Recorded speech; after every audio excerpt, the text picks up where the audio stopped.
Question number 11. In the given figure, ABCD is a square. Find the measure of angle CAD. देखिए, ये कह रहा है कि एक हमारे पास स्क्वायर है और उसका नाम क्या है, ए बी सी और डी, और इस तरीके से AC डायगोनल है, ठीक है। और ये एंगल कितना दे रखा है, 90। स्क्वायर के तो सारे एंगल्स ये 90 डिग्री के होते हैं, है ना। और ये हमसे पूछ रहा है एंगल CAD, उसको हम एक्स कहते हैं, ठीक है। अब देखिए, आप सॉल्यूशन इस तरीके से लिखेंगे कि इन ट्राइंगल ADC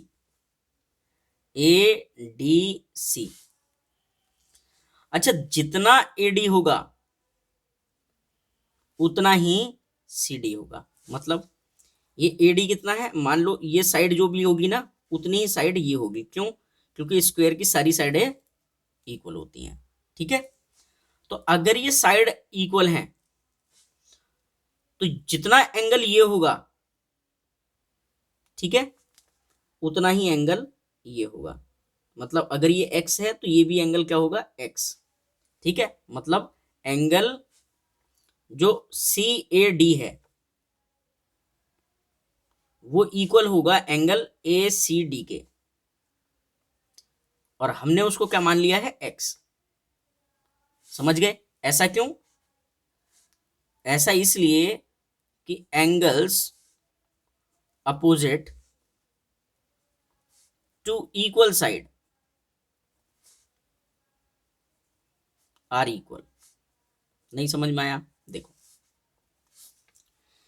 ये ट्राइंगल में ये दो साइड इक्वल हैं तो इनके अपोजिट एंगल्स इक्वल होते हैं, ठीक है। ये आपको याद रखना है।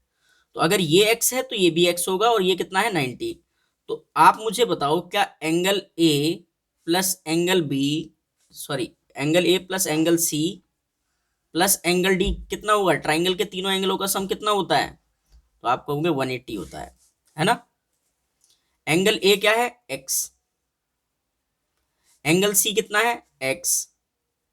एंगल D कितना है, 90 डिग्री, इक्वल्स टू 180 डिग्री। तो x में x ऐड किया तो कितने x हो गए, 2x प्लस 90 इक्वल्स टू 180, ठीक है। तो 2x इक्वल्स टू 180 ऐसे ही रहा, प्लस का 90 इधर आएगा तो माइनस का 90। तो 180 में से 90 गए तो कितना बचा, 90, जो कि 2x की वैल्यू है। हमें तो x चाहिए, तो 90 के डिवाइड में कौन जाएगा, ये 2 कट करोगे तो 45। तो x की वैल्यू क्या आ गई है,